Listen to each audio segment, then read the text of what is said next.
नमस्कार साथियों, मैं धीरज एक बार फिर से आप सभी का इस ऑनलाइन प्रोग्राम में बहुत बहुत स्वागत करता हूं। प्रिय विद्यार्थियों, आज का सेशन शुरू करने से पहले आप सभी को गणतंत्र दिवस की बहुत सारी शुभकामनाएं। मैं ईश्वर के चरणों में यह प्रार्थना करता हूं कि जिस भी उद्देश्य के साथ आप लगातार ये कार्य कर रहे हैं, ईश्वर आपको उसमें सफल बनाए।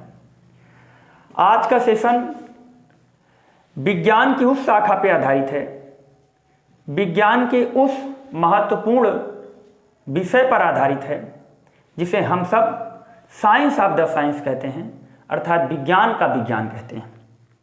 सबसे पहले मैं आपको बताऊं कि today I want to discuss some important topic in the name of topic solid state in this topic part of chemistry. मेरे प्रिय विद्यार्थियों, सबसे पहले मैं आपको बताऊं कि जो विज्ञान होता है यह चेतना का विषय है, या कोई भाषा नहीं। पहले दिमाग से हटाइए कि विज्ञान कोई भाषा है, ये नहीं। विज्ञान चेतना का विषय है और चेतना को याद नहीं किया जाता, चेतना को समझा जाता है। जैसे एक छोटे बच्चे से पूछो कि बेटा ये अग्नि जल रही, इसमें हाथ डालो, तो हाथ नहीं डालेगा। क्यों? क्योंकि विज्ञान वहां है और विज्ञान चेतना का विषय है। वही कुछ समय बाद हम समझते हैं कि ऊष्मा हमेशा उच्च ताप से निम्न ताप की ओर जाती है। यही लिए हम बचपन में हाथ अग्नि में नहीं डालते थे। इसका मतलब मुझे बचपन में भी विज्ञान आती थी। तो सबसे पहले मैं आपको ये बताऊं कि उन अध्यापकों से आप निश्चित रूप से एकदम, मैं आपको महत्वपूर्ण बात बता रहा हूं कि उन अध्यापकों से आप जरूर ही दूर रहिए जो विज्ञान की परिभाषाएं याद करवाते हैं। क्यों? क्योंकि विज्ञान चेतना का विषय है। चेतना का शाब्दिक अर्थ है समझ। विज्ञान को समझा जा सकता है, विज्ञान को याद नहीं किया जा सकता। द्रव किसे कहते हैं बताओ? टीचर याद करवाता है। ठोस किसे कहते हैं? याद करवाता है। गैस किसे कहते हैं? याद करो। प्लाज्मा किसे कहते हैं? याद करो। मैं यार फिर से बता रहा हूं कि विज्ञान चेतना का विषय है, विज्ञान समझने का विषय है, विज्ञान याद करने का विषय नहीं है। मैं आपको साबुत बताऊं कि आपको 50 मोबाइल नंबर नहीं याद होंगे साबुत, आपको इतनी बड़ी फिजिक्स, इतनी मोटी केमिस्ट्री, बायोलॉजी कैसे याद हो सकती है? क्यों नहीं याद हो सकती? क्यों? क्योंकि याद इसको किया ही नहीं जाता। ये चेतना का विषय है। तो सबसे पहले मैं आपको बताऊं कि आज हम जिस विषय पे डिस्कस करने वाले हैं वो साइंस का एक बहुत ही महत्वपूर्ण पार्ट, केमिस्ट्री, जिसे हम लोग रसायन विज्ञान कहते हैं। या रसायन विज्ञान की हिस्ट्री में जाएंगे तो बहुत बड़ी हिस्ट्री है। इतनी ज़्यादा इसकी हिस्ट्री है कि शायद आप 4 से 5 लेक्चर इसके हिस्ट्री में ही मुझे बनाना पड़ेगा। तो मैं आज आपको साइंस की जो एक 12th क्लास का एक इंपॉर्टेंट सेक्शन होता है सॉलिड स्टेट, ठोस अवस्था, इसके विषय में आपको थोड़ा सा हम जानकारी देंगे। और फिर से हम बता रहे हैं कि विज्ञान की कोई ऐसी परिभाषा नहीं है जिसे हम याद करें। मैथमेटिकल के थ्रू, किसी प्रैक्टिकल के थ्रू चीज़ों को समझा दीजिए, बच्चे तक पहुंच जाए चीज़ें, बच्चा कलेक्ट कर ले। याद करने का विषय विज्ञान नहीं है। तो सबसे पहले मैं आपको बताऊं कि जो केमिस्ट्री होती है ये यूनानी भाषा के कीमिया शब्द से बना हुआ है, जिसका अर्थ है काली मिट्टी या धातु निर्माण करना। कीमिया शब्द यूनानी भाषा का शब्द है और केमिस्ट्री के जनक, जिन्हें हम लोग एंटोनी लॉरेंट लेवोसियर बोलते हैं, इन्होंने बहुत सारे सिद्धांत प्रतिपादित किए केमिस्ट्री में। बहुत ही महत्वपूर्ण चीज़ों को इन्होंने अपनी प्रयोगशाला के माध्यम से केमिस्ट्री के अंदर इनरोल किया। तो केमिस्ट्री में बहुत बड़ा योगदान है, इसलिए हम केमिस्ट्री के जनक अर्थात केमिस्ट्री के पिता एंटोनी लॉरेंट लेवोसियर को बोलते हैं। तो today first of all classification of matter and substance, पदार्थ या द्रव्य का वर्गीकरण क्या है। तो देखो यार, फिर से बताएं कि कोई भी चीज़ रटना नहीं है, सारी चीज़ों को अच्छे समझना है। और मैं आपको फिर से बताऊं कि केमिस्ट्री मैथमेटिकल टीचर ही, मैथमेटिकल स्टूडेंट्स ही केमिस्ट्री को समझ सकता है। और अगर मैथमेटिकल टीचर नहीं है तो निश्चित रूप से केमिस्ट्री जैसे जटिल सब्जेक्ट को आप तक पहुंचा नहीं सकता। क्यों? चलो ठोस की बात कर रहे हैं। क्यूब क्या है, घन क्या है? एक मैथमेटिकल टीचर ही बता सकता है ना कि घन क्या है। डिटेल में पॉइंट, यूनिक पार्ट घन का या क्यूब का कौन बताएगा? मैथमेटिकल टीचर ही बताएगा। तो सबसे पहले मैं आपको बताऊं कि classification of matter and substance, पदार्थ या द्रव्य का वर्गीकरण। पदार्थ या द्रव्य क्या होता है? देखो फिर से बता रहे हैं, मैं बहुत लंबा चौड़ा लिख के परिभाषाएं और आपके ऊपर प्रेशर दे के आपको याद करवाएं तो याद हो जाएगा, लेकिन समझ नहीं पाएंगे। क्यों? क्योंकि चेतना आपकी चेतना युक्त तो ये कोई भाषा तो नहीं कि आप याद करेंगे। तो सबसे पहले मैं आपको बताऊं कि पदार्थ क्या है या द्रव्य क्या है। तो देखो यार, द्रव्य हम उस वस्तु को बोलते हैं या उसे बोलते हैं जिसके अंदर कुछ न कुछ द्रव्यमान हो। द्रव्यमान का मतलब क्या हो गया? जैसे मैं बोल दूं कि ये मार्कर है। अब भार और द्रव्यमान में अंतर समझ लीजिएगा। भार जो होता है इसका आप अलग अलग जगह पे ले जाएंगे, बदल जाएगा, लेकिन इसके अंदर जो द्रव्य का मान है, द्रव्यमान, वो कभी नहीं बदलेगा। क्यों? इसकी लेंथ कितनी है, ब्रेथ कितनी है, और इसकी आप बोल सकते हैं एरिया ऑफ बेस क्या है, हाइट कितनी है, ये सारी चीजें जो होती हैं ये द्रव्यमान है, यानी द्रव्य की वैल्यू है। तो इस पे आप कोई इफेक्ट नहीं डाल सकते। तो जिस भी वस्तु के अंदर द्रव्यमान होता है और जहां रखें वह कुछ न कुछ क्या घेरे, स्थान को भी घेर ले, तो उसे हम लोग क्या बोलते हैं? द्रव्य या पदार्थ। अब मेरे दिमाग में सबसे पहले यह आना चाहिए कि कौन सी ऐसी चीज है जो द्रव्य नहीं है। तो सबसे पहले मैं ये बताऊं कि आपको द्रव्य क्या नहीं है। तो टीचर बोलेगा कि प्रकाश द्रव्य नहीं है। ठीक है, द्रव्य नहीं है, लेकिन केवल प्रकाश द्रव्य नहीं है, गलत है। प्रकाश इस संसार में द्रव्य नहीं है, बात सही है, लेकिन केवल प्रकाश ही द्रव्य नहीं है, ये आप कहां से बोल रहे हैं? आप इतना ओवर कॉन्फिडेंस में चीजों को ना समझाइए, ध्यान से समझो। संसार में प्रकाश द्रव्य नहीं है, ध्वनि भी द्रव्य नहीं है। जैसे मैं बोलूं इस पूरे कमरे के अंदर चाहे 50 लोग बोलें, ना तो स्थान का प्रभाव पड़ेगा, ना तो द्रव्यमान घटेगा बढ़ेगा। तो मैं आपको बार बार बोल रहा हूं, ध्वनि भी द्रव्य नहीं है। पदार्थ के अंदर जो आता है पदार्थ, ध्वनि भी पदार्थ नहीं है ना द्रव्य है। सूर्य, आप कोई भी प्रकाश उठा लीजिए, देखिए मेरे हाथ में लाइट आ रही है, मैं हाथ को अगर बंद कर दूं तो क्या लाइट बंद हो जाएगी? नहीं, चली जाएगी, यहां से स्थान नहीं घेरेगी लाइट। तो प्रकाश और आपका क्या हो गया? ध्वनि। और तीसरा तापमान। आप एक चीज जानते हैं, 1 लीटर गर्म दूध का वजन और 1 लीटर ठंडे दूध का वजन दोनों समान होगा। तो मैं बार बार बोल रहा हूं, ध्वनि, प्रकाश और ऊष्मा, ये 3 चीजें ऐसी होती हैं जो द्रव्य नहीं है। बहुत सारी चीजें ऐसी हो सकती हैं जो द्रव्य ना हो, लेकिन प्रमुख जो जेनरिक पॉइंट ऑफ व्यू से हम देखते हैं तो प्रकाश, ध्वनि और आपका ताप, ये तीनों चीजें द्रव्य नहीं होती। अब इसके पास द्रव्य का हम वर्गीकरण करें, क्लासिफिकेशन करें, तो द्रव्य के क्लासिफिकेशन में हम 2 पार्ट का स्टडी करते हैं कि भौतिक आधार पर पदार्थ का क्लासिफिकेशन क्या है और रासायनिक आधार पर पदार्थ का क्लासिफिकेशन क्या है। तो सबसे पहले आप लोग याद रखना कि जो भौतिक आधार पर हम किसी भी पदार्थ का वर्गीकरण करते हैं वो ठोस, द्रव, गैस और प्लाज्मा, बहुत सारी चीजें मैं फिर बता रहा हूं। देखिए ध्यान से समझिए, कोई भी आदमी अगर ये चीज बोले कि पदार्थ की भौतिक आधार पर केवल 3 ही चीजें, ठोस, द्रव, गैस, सरासर गलत है। क्योंकि अनंत चीजें हो सकती हैं, लेकिन प्रमुख बहुत सारी चीजें हैं यार, बहुत सारी प्रमुख भी चीजें हैं, लेकिन हम लोग बेसिकली जिस चीज का स्टडी करते हैं वो solid, liquid, gas and plasma, ये सारी चीजें होती हैं, इतनी चीजें होती हैं। तो सबसे पहले एक चीज याद रखना, ठोस क्या है। तो बहुत यार, मैं बार बार बता रहा हूं, ठोस की परिभाषा नहीं है, ठोस को समझा जाएगा। बहुत सारी चीजें जो आपको ठोस जैसी दिखेंगी बट ठोस नहीं है। तो ठोस के लिए तो कोई एक सटीक परिभाषा हो ही नहीं सकती, लेकिन जेनरिक चीजें अगर हम समझाना चाहें तो बोल सकते हैं कि ऐसी वस्तु जिसका द्रव्यमान और स्थान घेरने की जो प्रक्रिया है, मतलब आयतन और आकार दोनों निश्चित हो, उसे हम बोल सकते हैं क्या? ठोस। द्रव क्या है? जिसका आयतन तो निश्चित हो, जैसे मैं बोल दूं कि एक इस बोतल के अंदर वाटर है, अब इस वाटर को अगर किसी प्लेट में रख देंगे तो इस वाटर का शेप बदल जाएगा, लेकिन quantity aptitude of water no change. मेरा कहने का मतलब इस बोतल के अंदर अगर पानी है, इस बोतल के अंदर पानी है, तो उस पानी को अगर हम किसी अलग जैसे जैसे पात्र में रखेंगे पानी उसी शेप में हो जाएगा। तो सबसे पहले मैं आपको बताऊं कि ठोस क्या है? जिसका आयतन और आकार दोनों निश्चित हो। द्रव क्या है? जिसका आयतन तो निश्चित हो परंतु आकार स्थिति के अनुसार बदल जाए। और गैस क्या है? गैस ऐसी चीज है जिसका ना तो आयतन निश्चित है ना तो आकार निश्चित है। जैसे अगरबत्ती को अगर इस कमरे में जलाएंगे तो अगरबत्ती बहुत पूरे कमरे में फैल जाएगी, किसी बोतल में जलाएंगे तो कम फैलेगी।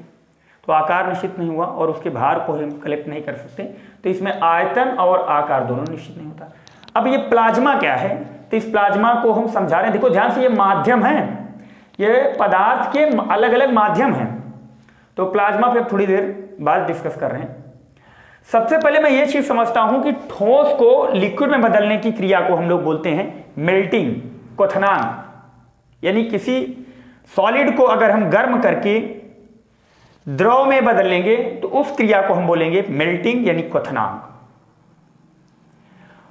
और अगर मैं इस लिक्विड को पुनः सॉलिड में एक्सचेंज करना चाहूं, इस द्रव को फिर से मैं ठोस में बदलना चाहूं, तो उसे फ्रीजिंग बोलेंगे, हिमीकरण।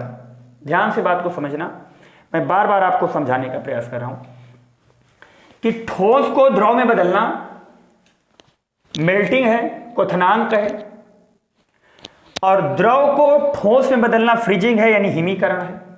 तो मैं आशा करता हूं कि द्रव को ठोस में बदलना और ठोस को द्रव में बदलना मेल्टिंग एंड फ्रीजिंग, ये दोनों इनवर्सली प्रोपोर्शनल हैं कि अगर मेल्टिंग होगा तो फ्रीजिंग नहीं होगा और फ्रीजिंग होगा तो फिर मेल्टिंग नहीं होगा। द्रव को गैस में बदलने के लिए मैं वेपराइजेशन इसे बोला जाता है, जिसे मैं वाष्पीकरण बोलता हूं।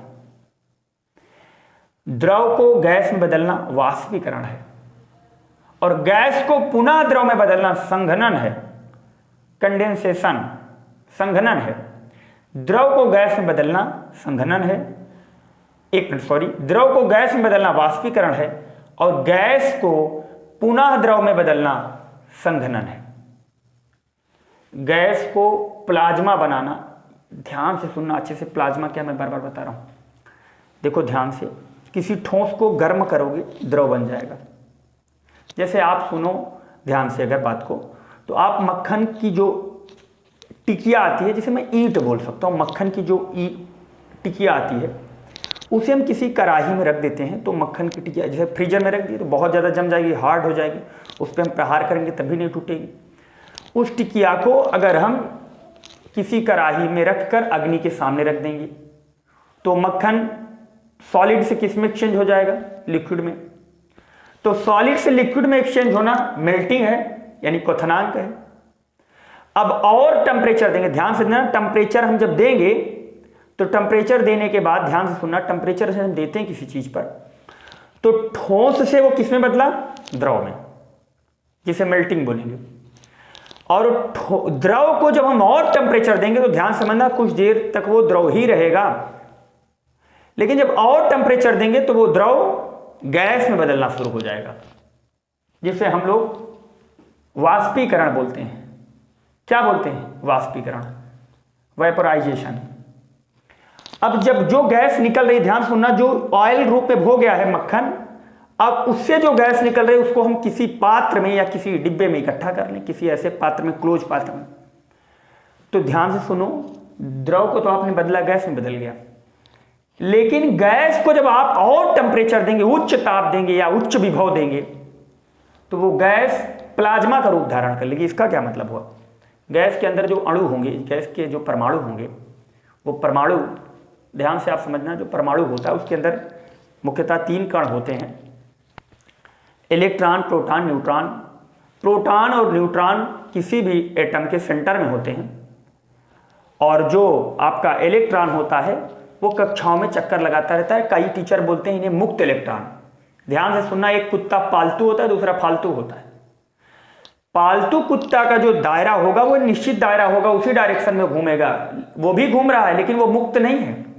तो वैसे जो इलेक्ट्रॉन होते हैं कक्षा में, वो अपनी कक्षा के लिए मुक्त हैं, उन्हें मुक्त इलेक्ट्रॉन नहीं बोला जाता। मुक्त इलेक्ट्रॉन आप उन्हें बोल सकते, जैसे कई टीचर हैं फिजिक्स पढ़ाते हैं वैद्युत विद्युत एक ही चीज बता देंगे, जबकि दोनों में भेद है। दोनों में भेद ना होता तो कुछ भी फिजिक्स के अंदर शब्दावली में भेद नहीं होता, क्योंकि ये आपका चेतना का विषय है, बहुत ही कंसंट्रेशन से सारी टॉपिक बनाई जाती हैं। तो गैस को प्लाज्मा में बदलना क्या है, इस चीज को आप लोग अगर समझेंगे तो इसे हम लोग बोलते हैं आयनीकरण, आयनाइजेशन, आयनीकरण। और ध्यान से सुनो फिर प्लाज्मा क्या है। तो जब हम गैस के अणु या परमाणुओं को और ज्यादा टेम्परेचर देते हैं तो वो इलेक्ट्रॉन त्यागना शुरू कर देते हैं। ध्यान से सुनो, क्योंकि ये समझ का विषय, याद करने का विषय नहीं। टेम्परेचर किसी चीज में देते हैं तो वो उसकी स्थिति में परिवर्तन होता है। अभी सारी क्रियाएं देखो टेम्परेचर से ही चल रही हैं। इसको टेम्परेचर दिए ये हुआ, इसको टेम्परेचर दिए ये हुआ, इसको टेम्परेचर दिए ये हुआ। यानी गैस के अणुओं को जब हम टेम्परेचर देंगे तो गैस के अणुओं के अंदर से इलेक्ट्रॉन निकलना शुरू हो जाएगा। और इलेक्ट्रॉन जब निकलेगा, इस प्लाज्मा माध्यम से जब इलेक्ट्रॉन निकलेगा, ध्यान से मेरे प्यारे भाई बात को समझना, कि जब इस माध्यम से इलेक्ट्रॉन निकलना शुरू हो जाएंगे तो याद रखना इस माध्यम में इलेक्ट्रॉन गतिशील हो जाएंगे। और इलेक्ट्रॉन जहां पे गतिशील होते हैं, याद रखना प्लाज्मा एक ऐसा माध्यम है जो विद्युत का चालक होता है, इसमें विद्युत प्रवाहित की जा सकती है। आप लोग कभी कभी देखे होंगे कि ये माध्यम हमको प्रायः कहां देखने को मिलेगा। तो आप लोग जानते होंगे कि कई लाइटें आती हैं जो डीजे वगैरह में लगी होती हैं, स्पॉट लाइटें, वो चमक मारती हैं, बहुत ब्रांडेड लाइट होती हैं, तो उसमें नियान गैस भर दी जाती है। और नियान गैस को जब हाई वोल्टेज का विभव दिया जाता है, हाई वोल्टेज दिया जाता है, तो नियान गैस के अंदर के अणु परमाणुओं से, नियान गैस के जो गैस के परमाणु हैं उनसे इलेक्ट्रॉन निकलना शुरू कर देगा। और अगर इलेक्ट्रॉन निकलता है तो उसमें इलेक्ट्रॉन के अंदर चमक होती है, क्योंकि धातुएं जो होती हैं, धातुएं चमकदार इसलिए होती हैं क्योंकि उसके बाहरी कक्षा में चमक होती है, बाहरी कक्षा में इलेक्ट्रॉन होते हैं। बाहरी कक्षा में इलेक्ट्रॉन होने के कारण धातुएं प्रायः चमकदार होती है, यानी कि सारी चीजें चमकदार धातु हैं। वाइस वर्सा एक शब्द आप इंग्लिश में सुनोगे, जैसा तैसा। जरूरी नहीं कि जो चमकदार हो धातु ही हो, लेकिन धातुएं प्रायः चमकदार होती हैं। तो याद रखना कि जिस समय हम गैस को आयनीकृत करते हैं और टेम्परेचर देते हैं तो गैस के अणुओं से इलेक्ट्रॉन निकलने लगता है, जिस पर एक माध्यम नया क्रिएट हो जाता है जिसे हम सब प्लाज्मा बोलते हैं। सूर्य के चारों ओर भी यही कारण बहुत ज्यादा चमक होती है, क्योंकि सूर्य के इतना ज्यादा गर्म होता है और सूर्य के चारों ओर वायु है, और वायु जब सूर्य के ताप के कारण इलेक्ट्रॉन को त्यागना शुरू कर देती है तो वहां पर भी एक अजीब चमक उत्पन्न होती है जिसे हम लोग प्लाज्मा कल्पना करते हैं कि वहां प्लाज्मा है। जब बादल आपस में टकराते हैं तब पर भी एक चमक उत्पन्न होती है, क्योंकि बादल के चारों ओर वायु है, और जब बादल तीव्र गति से टकराएंगे तो उनके बीच इतना भयानक संघट्ट होगा, घर्षण होगा कि वहां बहुत अधिक मात्रा में ऊष्मा उत्पन्न होगी, जिसके कारण बादल के चारों ओर उपस्थित वायु से इलेक्ट्रॉन त्यागना शुरू कर देंगे। इलेक्ट्रॉन जहां पर बहुत भारी संख्या में त्यागते हैं वहां पे चमक उत्पन्न होती है। यही कारण है कि बादल टकराने से भी चमक उत्पन्न होती है, सूरज के चारों ओर भी चमक होती है। और आप लोग ये भी जानते होंगे कि जो स्पॉट लाइट होती है उनके अंदर नियान गैस भर के जब हाई वोल्टेज देते हैं तब पर भी वहां चमक उत्पन्न होती है। तो प्लाज्मा एक ऐसा माध्यम है जो विद्युत का चालक है, और प्लाज्मा एक रंगीन माध्यम है जहां पर रंगीन प्रकाश होता है। तो सारी चीजों को आप समझ गए होंगे। अब प्लाज्मा को फिर से वायु में बदलना पुनर्संयोजन है, रिकॉम्बिनेशन है। तो ध्यान से देखना, ठोस को द्रव में बदलना मेरे प्यारे भाई क्वथनांक है, और द्रव को ठोस में बदलना हिमीकरण, फ्रीजिंग है। द्रव को गैस में बदलना वाष्पीकरण है, और गैस को द्रव में बदलना संघनन है।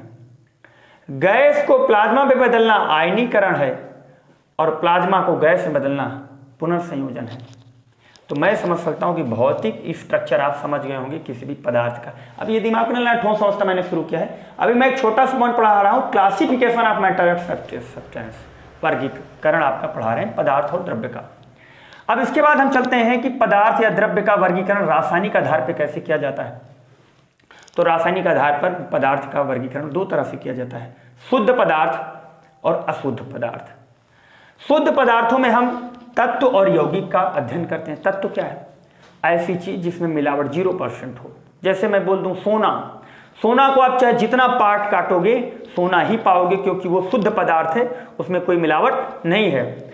आयरन, लोहा को चाहे जितना छोटा छोटा पार्ट में कर दोगे वो हमेशा वही रहेगा, इसलिए लोहा हो गया, सोना हो गया, सब शुद्ध तत्व, उन्हें तत्व कहा जाता है जिसमें कोई भी मिलावट ना हो। यौगिक भी शुद्ध है, क्यों? क्योंकि group of elements etch called compound, तत्वों का एक सर्टेन ग्रुप है। मैं बताऊंगा यौगिक क्या है यार, यौगिक की परिभाषा ऐसे ऐसे टीचर लिखवाते हैं, बताओ परिभाषा का क्या है। आप यार एलिमेंट से कंपाउंड बनाना सिखाइए, किस एलिमेंट से कंपाउंड बनेगा, कितने एलिमेंट से कंपाउंड बनेगा, किस रेशियो में कंपाउंड बनेगा, ये सारी चीजें समझ का विषय है। तो मैं बार बार बता रहा हूं, रासायनिक आधार पर पदार्थ के वर्गीकरण में हम शुद्ध पदार्थ और अशुद्ध पदार्थ का अध्ययन करते हैं। शुद्ध पदार्थ में तत्व आता है, यौगिक आता है, और अशुद्ध पदार्थ में समांगी मिश्रण और विषमांगी मिश्रण आते हैं। समांगी मिश्रण का मतलब ये हुआ यार कि जैसे हम किसी भी चीज़ में, जैसे हम एक काम करें, चीनी और पानी को मिला दें, तो चीनी और पानी मिलने के बाद एकदम पूरी तरीके से चीनी पानी घुल जाएगा। तो हम शरबत के चाहे ऊपर से टेस्ट करें, चाहे बीच से टेस्ट करें, चाहे नीचे से टेस्ट करें, जल यानी शक्कर और जल का समान रेशियो रहेगा। समान रेशियो या स्वाद बोल सकते हो। पानी और आपका जिस रेशियो में शरबत को आपने क्रिएट किया है, जिस रेशियो में आपने शरबत को बनाया है, उस रेशियो में हर जगह आपको वही मिठास, यानी वही रेशियो में चीनी और पानी, वही रेशियो में चीनी पानी, वही रेशियो में चीनी पानी, यानी ऐसे मिश्रण को हम समांगी मिश्रण बोलते हैं। विषमांगी मिश्रण का मतलब क्या हो, जैसे मैं बोल दूं कि वाटर के अंदर चले जाओ बालू मिला दो या मिट्टी मिला दो, तो जब मिट्टी मिलाओगे तो ऊपर क्या होगा, बहुत गाढ़ा पानी नहीं होगा, और हल्का से नीचे जाओगे हल्का गाढ़ा मिलेगा, और नीचे जाओगे और गाढ़ा मिलेगा, नीचे जाओगे बिल्कुल गाढ़ा मिलेगा। तो मेरे प्यारे भाइयों, मैं आज आपको फिर से बताऊं कि केमिस्ट्री की ये classification of matter and substance, पदार्थ का या द्रव्य का वर्गीकरण हमने आपको अच्छे से समझाया। मैं बार बार बता रहा हूँ, केमिस्ट्री आपको सीखना है तो चीज़ों को अच्छे तरीके से समझिए। मैं बार बार बता रहा हूँ, विज्ञान चेतना का विषय है, समझने का विषय है, याद करने का विषय नहीं है। और मैं आपको पूर्ण विश्वास के साथ कह रहा हूँ कि मैं इस पर कम से कम केमिस्ट्री के 10 वीडियो बनाऊंगा, और आपको पूरा आत्मविश्वास के साथ कहता हूँ कि केमिस्ट्री में इस तरीके से चीज़ों को मैं समझाऊंगा। मैं बता रहा हूँ, 1 घंटे 45 मिनट का लेक्चर होगा। मैं 10 वीडियो लगातार 10 दिन तक बना के अपलोड कर रहा हूँ। आप क्रम से सीक्वेंस में चीज़ों को समझिए तो शायद आप समझ जाएंगे केमिस्ट्री किस तरीके से पढ़ी जाती है या पढ़ाई जाती है। और आप बेसिक फंडामेंटल में आप पढ़ेंगे, सॉलिड स्टेट नेक्स्ट वीडियो आएगा कि ठोस अवस्था क्या है। तो मेरे प्यारे भाइयों, मैं आशा करता हूँ कि आपको सारी चीज़ें अच्छी लगी होंगी, और आपको अगर कुछ न कुछ सीखने को मिला तो निश्चित रूप से वीडियो को शेयर करिए, और जिससे हम ज़्यादा से ज़्यादा सब्सक्राइबर हो सकें, जिससे मैं ज़्यादा से ज़्यादा उत्साहित होकर नए वीडियो को जल्द ही क्रिएट करूं। Okay, thank you.